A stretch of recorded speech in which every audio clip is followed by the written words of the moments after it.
ओम शांति। मुरली याद है परसों की? बताओ। कल सवेरे भी थी, अव्यक्त शिवरात्रि पे ही, और परसों भी थी। बताओ किसको याद है? बताओ किसको याद है? पॉइंट तो थोड़ी थी, बाकी तो बधाइयां दी, बाबा ने महिमा की।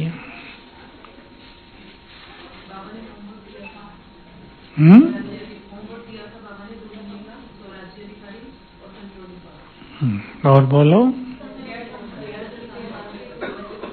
व्यर्थ कौन से फूल चढ़ा दो बाबा पर? व्यर्थ के अक के फूल चढ़ा दो। हैं क्या सबके पास? सच है?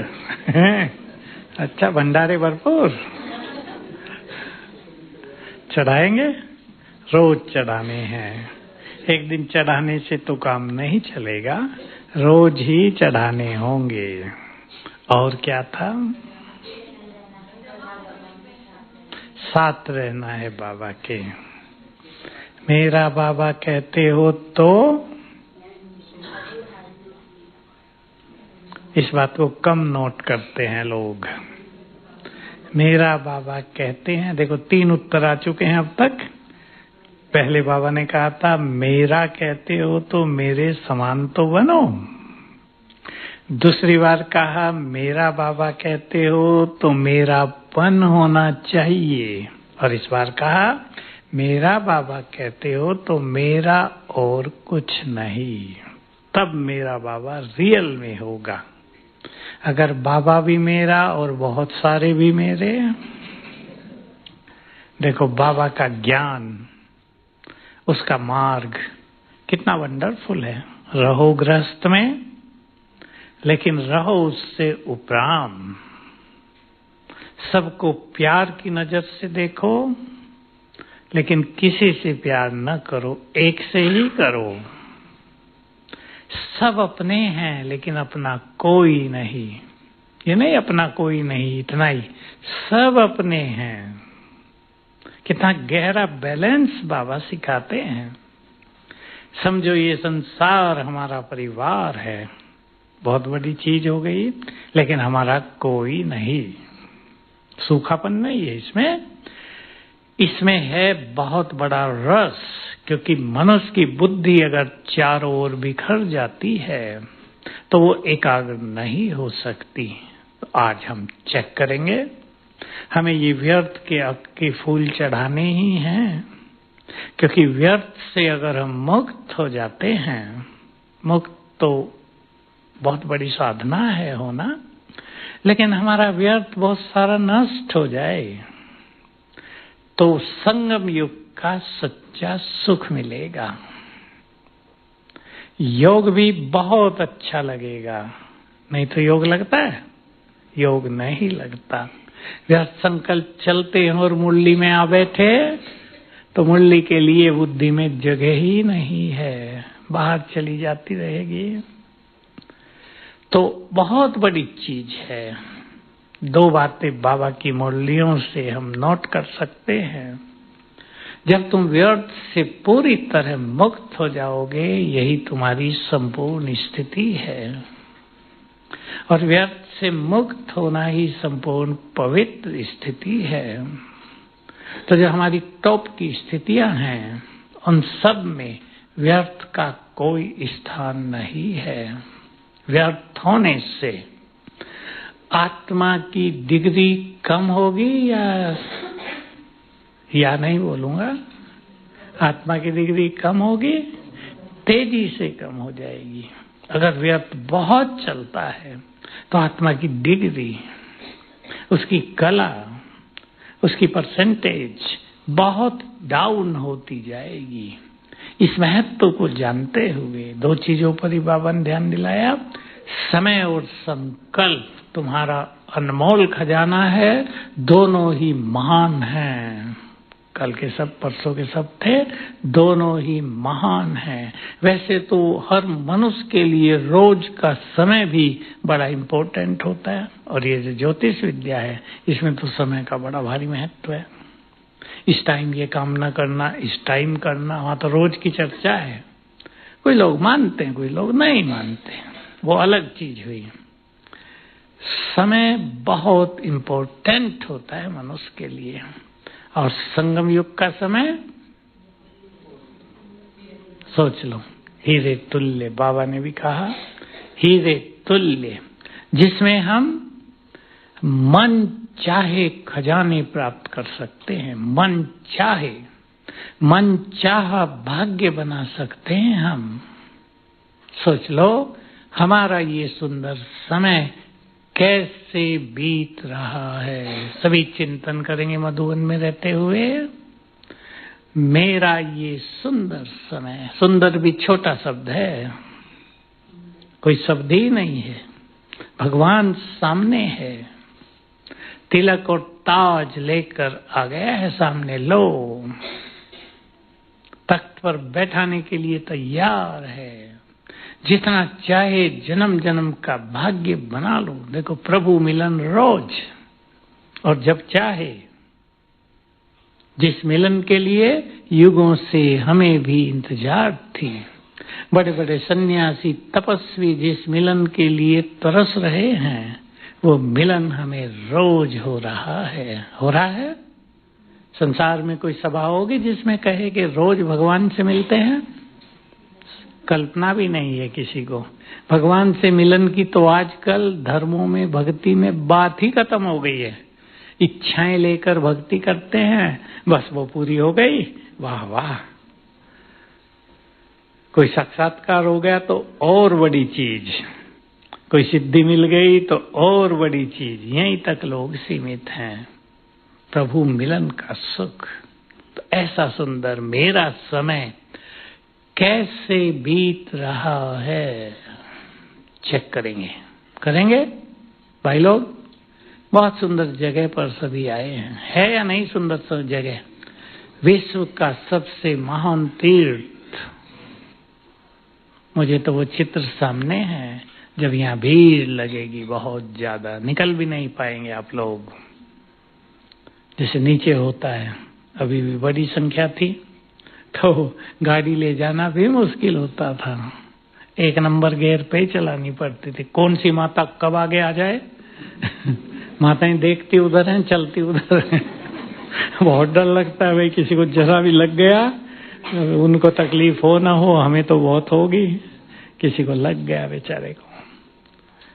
तो एक वंडरफुल समय आ गया है, उसमें भी बहुत सुंदर समय और आ रहा है।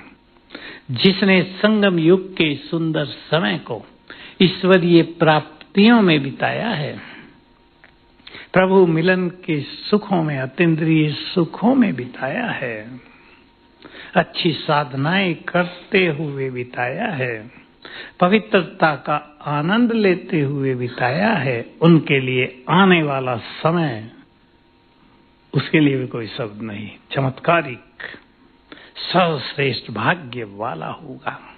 बाबा ये भी कहते हैं ना, तुम्हारे चेहरे से क्या दिखाई दे? तुम्हारा भाग्य। लोग कहें ये कितने भाग्यवान लगते हैं, ये बहुत भाग्यवान है, लगता है, लोग कहेंगे इन्हें कुछ विशेष चीज मिली है जीवन में।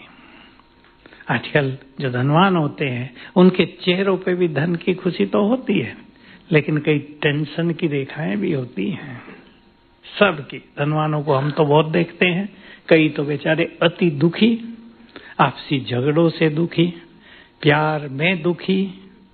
खराब प्यार की बात मैं नहीं कर रहा हूं। एक भाई कल आया, भाई लोग सुन ले ध्यान से, कहा भाई हम 2 भाई, दोनों में बहुत प्यार, बाप भी है, मैं जो भी पैसा होता था प्रॉपर्टी खरीदता था छोटे भाई के नाम, अब वो बड़ा हो गया है, उसकी भी शादी हो गई, अब कहता है ये सब मेरा है। मैंने कहा भारत में एक कहावत है, न कोई किसी का बाप न भैया। बोलो आगे। बाप तो एक्सपर्ट हैं, सबसे बड़ा रुपया। मैं कहने लगा भाई तुम जो मिलता है ले लो, नहीं तो ये भी जाएगा। इसने उसे कहा मुझे कुछ तो दे दो, ये खुशामद कर रहा उसकी, बड़ा भाई हाथ जोड़ता है। भाई इतना तो दे दो, कहता इतना तो नहीं दूंगा, अब वो मालिक है, इतना नहीं दूंगा। तो देखो कैसा खेल चल रहा है। पुण्य की पूंजी खत्म होती जा रही है, धन ही सब कुछ हो गया। भाई जाए जहन्नुम में, धन मिले हमें। ऐसा धन सुख देगा? बहुत कष्ट पहुंचाएगा, बहुत कष्ट पहुंचाएगा। तो हमें देखना है, फिर रिपीट कर रहा हूं, मेरा संगम युग कैसे बीत रहा है। अपनी पीछे की यात्रा भी देख लेना। आज कोई 20 साल से ज्ञान में होंगे, कोई 10 साल से। हमारी ये संगम युग की यात्रा कैसी बीती। बाबा ने एक बार कहा कि अपने सुंदर अनुभवों को याद करना भी मन मनाभव होना है, क्योंकि प्रभु प्रेम में हम मगन हो जाएंगे ना उन्हें याद करते। हमारे अनुभव तो बाबा के ही साथ के हैं ना, और तो कुछ नहीं। तो कैसे बिता रहे हैं और आगे का समय मुझे कैसे बिताना है, प्लान बना ले सुंदर। ऐसा ना हो ये अनमोल समय उलझनों में बीत रहा हो, मोह ममता में ये सुंदर समय जा रहा हो, लोभ के पीछे, सांसारिक इच्छाओं के पीछे मन भटक रहा हो। आज भी ऐसा ही कुछ महाभक्त, तुम्हारे लिए ये जैसे कि दुनिया है ही नहीं। तो चेक कर ले, कहीं आपसी टकराव में तो उस समय नहीं बीत रहा। परिवारों में भी टकराव की कोई कमी नहीं है आजकल, क्योंकि हिसाब किताब समाप्ति की ओर है। कैसे बिता रहे हैं अनमोल समय, प्राप्तियों के साथ बिताना है। पसंद है ना? मैं रुक रहा हूं इस बात पे, क्योंकि ये सबसे सुंदर बात है। हमारा समय ऐसे बीते कि हम भी वाह वाह करें, बाबा भी वाह वाह करे, और कौन तीसरा? संसार भी वाह वाह करे कि भाग्य तो इनका देखो। ये न कहे ओम शांति में चले तो गए पर रह तो वैसे ही गए, ये कोई न कहे। तो हमें व्यर्थ के अक्के फूल चढ़ाने हैं शिव पर रोज। संकल्प कर लो। अब मुख्य बात ये होती है, ये कहना कि व्यर्थ छोड़ना है, इसमें तो कुछ खर्च होता नहीं, लेकिन छोड़ने की साधना करना, मैं इसको साधना नाम दे रहा हूं। बाबा के शब्दों में तुम्हारी बहुत सुंदर साधना है बुद्धि को स्थिर करने की। मन भटकाता है ना बुद्धि को, संकल्प भटकाते हैं। बुद्धि को स्थिर करने की साधना, तो थोड़ी थोड़ी ये साधना करेंगे। मैं पहले समाधान दे रहा हूं, कारण पे बाद में आते हैं। आत्मा के स्वरूप को देखने की प्रैक्टिस करें, विजुअलाइजेशन। बिल्कुल मैं चमकती ज्योति, बहुत तेजस्वी आत्मा। 10 सेकंड से शुरू करें, 10 सेकंड तक देखते ही रहें। कर लो अभी प्रैक्टिस, मेरे बोलते बोलते खुद को देखो, चमकती आत्मा, तेजस्वी आत्मा, किरणें दूर दूर तक फैल रही हैं। 10 सेकंड से शुरू करके 1 मिनट तक ले जाना, फिर बाबा के स्वरूप को देखना, महाज्योति। बाबा का स्वरूप केवल बिंदु नहीं कि ये बिंदु लग गया, ऐसा है बाबा। बाबा की गुह्य बात सुना देता हूं आपको। कभी बाबा ने कहा था, मैं अगर अपने वास्तविक स्वरूप में तुम्हारे सामने आ जाऊं तो तुम एक भी यहाँ ठहर न सको। जो गीता में लिख दिया ना, अर्जुन कह रहा है, हे भगवान, आपका रूप तो हजारों सूर्यों से भी अधिक तेजोमय है। वो तो एक तुलना की गई है, 1000 सूर्य। सूरज का तेज अलग, ये अलौकिक तेज होता है। दोनों में अंतर हो गया बहुत ज्यादा।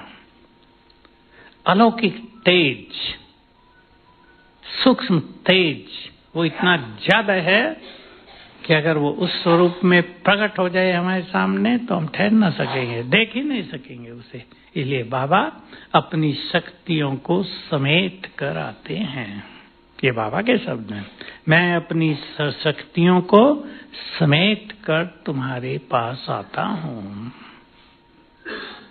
अब सोच लें, आगे सोचे कुछ। बाबा सदा संपूर्ण है ना, उसमें परम तेज है।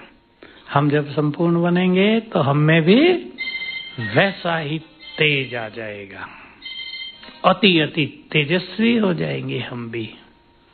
तो सभी इसकी प्रैक्टिस करेंगे। विजुअलाइजेशन कहते हैं अंग्रेजी में, देखना। फिर देखेंगे अपना देव स्वरूप, फिर देखेंगे अपना पूज्य स्वरूप और फरिश्ता स्वरूप। 5 ऐसे कर लें। ब्राह्मण स्वरूप तो मैंने ब्राह्मण की जगह बाबा का कर दिया। इन 5 स्वरूपों को देखने से व्यर्थ बहुत समाप्त हो जाएगा। सभी ध्यान दें इस पर, व्यर्थ समाप्त हो जाएगा। मोटा सा उदाहरण ले लें। कोई प्रोग्राम चल रहा है और हम उसे देखने लगे।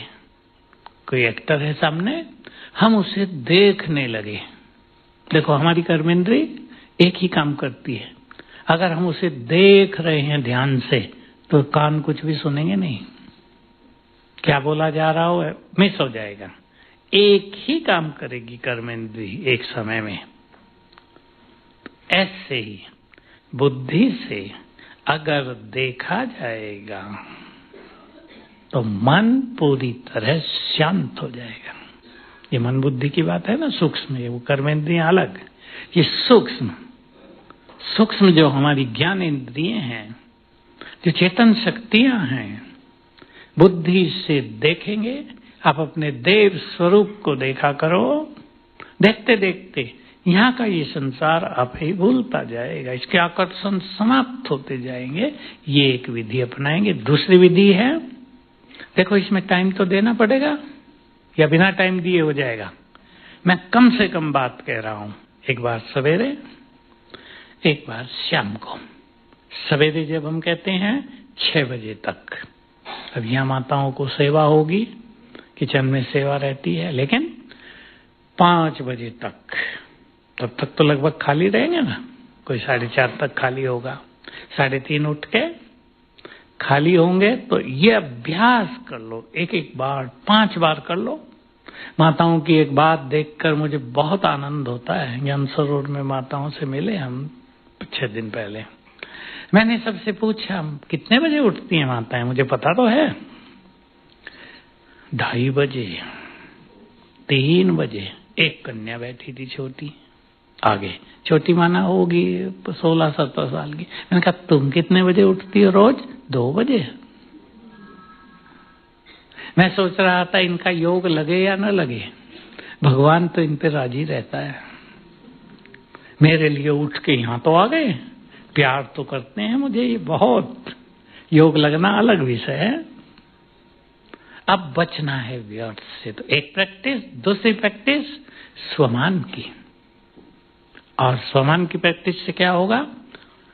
बहुत अच्छी तरह सभी जान लें, समझ लें, हमारे मन को चाहिए सुंदर विचार। तो ये व्यर्थ के विचार खुद ही लोप हो जाएंगे। और सबसे सुंदर विचार हमारे पास 2 ही होते हैं, मुरलियों से और स्वमान के।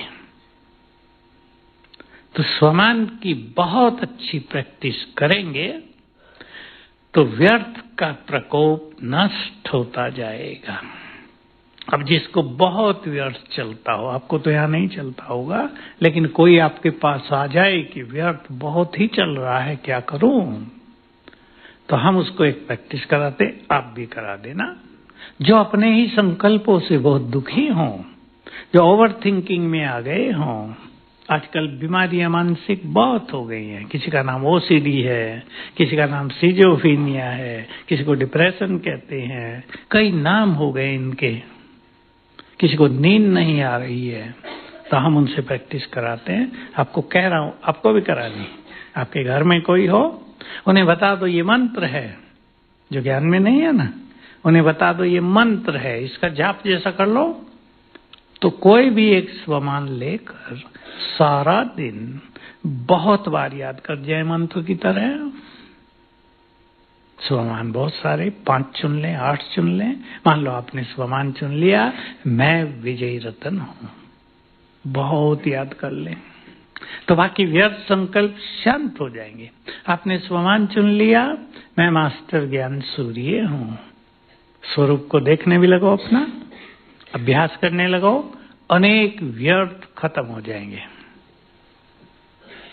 जिनको बहुत व्यर्थ चलता है, कभी कभी उनसे ये अभ्यास भी होते नहीं हैं,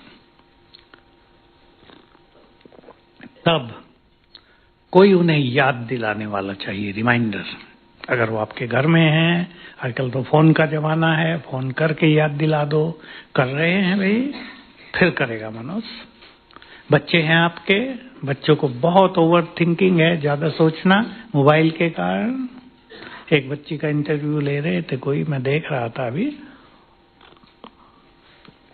वो ज्ञान में है, 7 साल की, बड़ा अच्छा बोल रही थी, मुझे बाबा साक्षात्कार कराते हैं, मुझे बाबा ने ये कहा।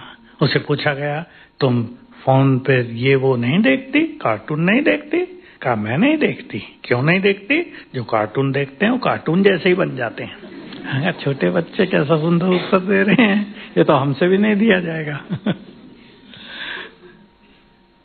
तो इस मोबाइल के कारण बहुतों के मन की स्पीड फास्ट हो गई है, इसको धीमा करना है। देखो आपकी जानकारी के लिए, मन में 1 मिनट में 25 संकल्प उठते हैं। आजकल तनाव के कारण, चिंताओं के कारण, परेशानियों के कारण ये स्पीड बढ़ जाती है, 40 तक पहुंच जाती है।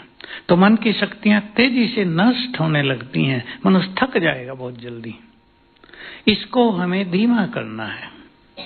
25 से 20, 20 से 15, 15 से 10। अगर कोई योगी 10 कर दे तो उसको परम सुख का अनुभव होने लगेगा। उससे कम भी किया जाएगा, लेकिन 10 तक ले आए तो अतीन्द्रिय सुख में पूरा दिन बीतने लगेगा। स्वमान के अभ्यास से मन की ये स्पीड धीमी हो जाएगी। पसंद है? कुछ भी समझ में ना आए, एक स्वमान ले लो, सारा दिन मंत्र की तरह 1000 बार उसे याद कर जाओ। चाहे भोजन बना रहे हैं, घरों में खिला रहे हैं, खा रहे हैं, तैयार हो रहे हैं, सब में उसका अच्छा अभ्यास कर जाओ। 2-4 घंटे करने से ही आदत पड़ जाएगी। भूलेंगे फिर याद करेंगे, भूलेंगे फिर याद करेंगे। 2-4 घंटे ऐसी मेहनत कर ली तो शाम तक बहुत अच्छा अभ्यास हो जाएगा। अब सोचना है, ये तो हुए समाधान 2-3। अब सोचना है, मुझे व्यर्थ क्यों चलता है? हर एक अपने पे काम करेगा, इसको होमवर्क कहेंगे। मेरे व्यर्थ का बीज कहाँ है? चिंताएं करने की आदत है, बीज हो गया ना चिंता। ज्यादा सोचने की आदत है, अवगुण देखने की आदत है, जल्दी ही परेशान हो जाने की आदत है, और भी बहुत सारी बातें इसमें। 5 विकारों में किस विकार के कारण मन भाग रहा है? इच्छाएं बहुत हैं दुनिया की, ब्राह्मणों को तो काफी कम हो जाती हैं, पर कभी कभी क्या हो रहा है, जैसे जैसे समय आगे बढ़ रहा है, कईयों की दबी हुई इच्छाएं भी जागृत हो रही हैं। तो जिनको कोई इच्छा नहीं होती थी, उनको भी इच्छाएं होने लगी। अरे घूम फिर के आए कहीं, कोई जाने नहीं देता, हमारा जीवन ऐसे ही बीत जाएगा क्या? उन्हें पता नहीं, तीनों लोकों में घूमने का प्रोग्राम बन गया है। बन गया नहीं? उससे सुंदर कुछ नहीं। चौथा लोक भी स्वर्ग लोक, वहां घूमो ना, आनंद आएगा। स्वर्ग से अच्छे सीन कलयुग में कहीं होंगे? मोह तो हमारे व्यर्थ का बीज नहीं है, कोई बीमारी तो हमारे व्यर्थ का बीज नहीं है। इसी ग्रुप में नीचे कई लोग आए होंगे, छोटे भी आए, छोटी कन्याएं। मैं बहुत बीमार रहती हूँ, आज भी आई 2, मुझे सदा ही बीमारी रहती है, मैं क्या करूं? छोटे छोटे, मुश्किल से 20 साल से भी कम के। कहीं बीमारियां तो हमारे व्यर्थ का कारण नहीं है। और सोचो, कहीं हम कंपैरिजन तो नहीं करते? कंपैरिजन माताएं समझ ले, तुलना। इसकी साड़ी बहुत अच्छी, मेरी तो ढीली ढाली है। माताओं की प्रॉब्लम, ठीक है ना। शादियों में जाएंगी तो ये देखते रहेंगे हाथ में क्या क्या पहना और साड़ी कैसी है, कपड़े कैसे हैं। कंपैरिजन, अपना अच्छा होगा तो भी दूसरे का देख के अपना बेकार लगने लगेगा। अरे तुम्हारे तो कपड़े ऐसे ही हैं। वो आजकल बनावटी इमिटेशन ज्वेलरी आती है ना, चमकते हैं खूब, उसे देख के लगेगा इनके कितने अच्छे, शायद साहूकार ज्यादा हैं। कंपैरिजन मनुष्य को बहुत कष्ट देता है, खुशी भी छीन लेता है। कहीं व्यर्थ का कंपटीशन, ईर्ष्या द्वेष, तेरा मेरा हमारे संकल्पों का बीज तो नहीं है। मोह तो बड़ी चीज है, उसको तो धीरे धीरे समाप्त किया जाएगा। मोह को समाप्त करने की विधि क्या है? छोटी सी, बहुत सुंदर है। बोल रहे, ठीक बोल रहे, बोलो। आत्मिक दृष्टि का अभ्यास। आप ही ढीला पड़ जाएगा, आपको पता भी नहीं चलेगा मोह कहाँ चला गया। हमने ऐसी माताएं देखी हैं जिनका मोह लगभग समाप्त हुआ।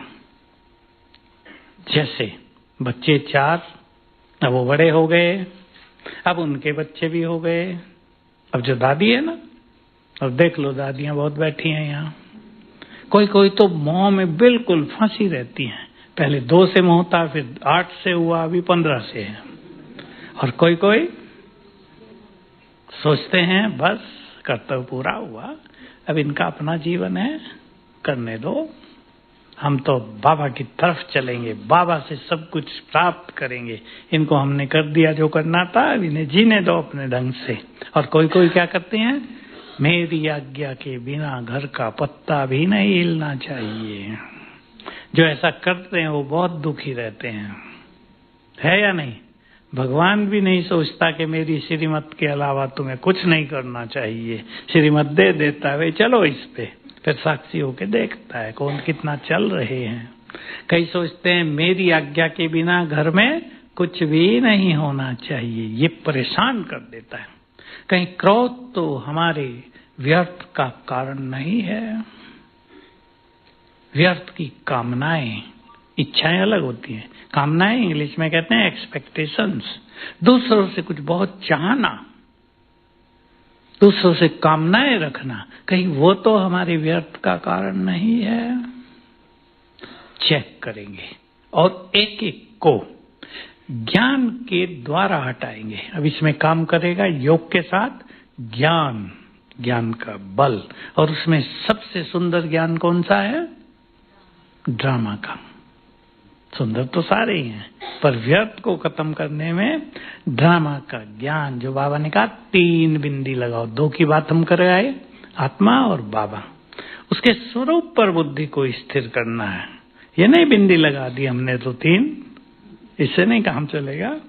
बिंदु स्वरूप पर, आत्मा का बिंदु स्वरूप, परमात्मा का ज्योति स्वरूप बिंदु स्वरूप, उस पर मन को एकाग्र करना है, बुद्धि को स्थिर करना है। अब तीसरा बिंदु है ड्रामा। ड्रामा के द्वारा, ड्रामा के ज्ञान के द्वारा हम बहुत सारे व्यर्थ को मिटाएंगे। जिसको जैसे भी होता है, किसी को पास्ट की बातों के कारण व्यर्थ चलता है, बहुतों को चलता है। कई लोग पास्ट में, पास्ट समझ गए ना, बीता हुआ समय, जो बीत गया जीवन, किसी ने सताया है आपको, किसी ने बहुत कष्ट दिया है, किसी ने बहुत धोखा दिया है, पास्ट आपका कठिनाइयों में बीता है, पास्ट आपका अपमान सहते हुए बीता है, अपनों से आपको परेशानी हुई है बहुत, बच्चों ने दुर्व्यवहार किया है, कईयों के दिमाग पर वो छाया रहता है। हटा दो उसको। कुछ भी हो गया, अब कहां पहुंच गए? सहज बात, चुप हो गए सब। कहां पहुंच गए? ड्रामा में नहीं, भगवान के पास पहुंच गए। लोग तो मर के पहुंचते हैं, यहाँ सब जिंदे ही पहुंच गए ना उसके पास, उसके कार्यों में लग गए। आप सब उसके कार्य संपन्न करने ही तो यहाँ आए हैं, उसके कार्यों में लग गए हैं। तो जो भी बीता, एक संकल्प कर दो आज, अगर वो न होता तो ये भी न होता। ये तो समझ गए ना, प्रभु मिलन, परम सुख, भगवान का ज्ञान, उसका साथ, अगर वो न होता तो ये भी न होता। मैं कई परिवारों की बातें ऐसी आती हैं जो कष्टों में आ गए, सब कुछ चला गया, फिर बाबा के ज्ञान में आ गए। तो जब ये बात आती है ना मुरली में, ड्रामा हूबहू रिपीट होता है, तो वो बहुत दुखी होते हैं। क्या फिर से वो दुख के दिन आएंगे? फिर से नहीं आने चाहिए। मेरे पास भी आते हैं, ऐसी योग की विधि बताओ दोबारा वो दुख के दिन ना आए। अब परेशान होते हैं तो मैं तो कुछ बता ही देता हूँ, पर पता तो है ना, ड्रामा हूबहू रिपीट होता है। मैं उनसे ही पूछा करता हूँ, ज्ञान नहीं है क्या? है तो सही, फिर भी चाहते हैं ड्रामा को बदल दें। तो मैं उनसे पूछता हूँ, ज्ञान में क्यों आए? का दुख ले आया। तो दुख अच्छा हुआ ना? किसी कवि ने भी ऐसा ही कुछ कहा है, बलिहारी या दुख की प्रभु को दियो मिलाए, कुछ ऐसे शब्द हैं बहुत अच्छे। गोविंद दियो मिलाए, वही प्रभु मिला दिया। तो कुछ भी हो गया हो, दिमाग पर उसकी छाया अब मिटा दो। बहुतों के ऊपर रहती है, वो दुख याद आता रहता है। कईयों के जीवन में ऐसा हुआ, माताएं आती हैं, बुजुर्ग भाई जी 3 जवान बच्चे मर गए मेरे। मैंने कहा कितने बचे? 4 और हैं। अब वो जो 3 मर गए ना, उसका दुख इसको सुख से नहीं जीने दिया है। जो 4 बच्चे और हैं, उनका सुख भी लोप हो गया इसके लिए। मैं बहुत समझाया, प्रैक्टिकल बातें। अरे भाई तुमको 4 तो है ना, और 3 का हिसाब किताब पूरा हो गया था। 7 होते तो तुम दुखी कितनी रहती, कर्ज में आ जाती, 7 की शादियां करानी पड़ती। उनका इतना ही पार्ट था। ज्ञान होते भी वो दुख जाता नहीं दिमाग से, और वो दिमाग को पकड़े रहता है। हटा दो। मैं रुक रहा हूं इस बात पे। हटाएंगी माताएं? माताओं को ज्यादा रहता है। बोलो कौन कौन हटाएंगी बीते हुए काल के कष्टों का प्रभाव? धीरे धीरे उठा दो, कोई बात नहीं। मिटाना तो है ही ना, उसमें सुख थोड़ा ही है। नीचे आंख करके उठा दो, कोई नहीं देखेगा आपको।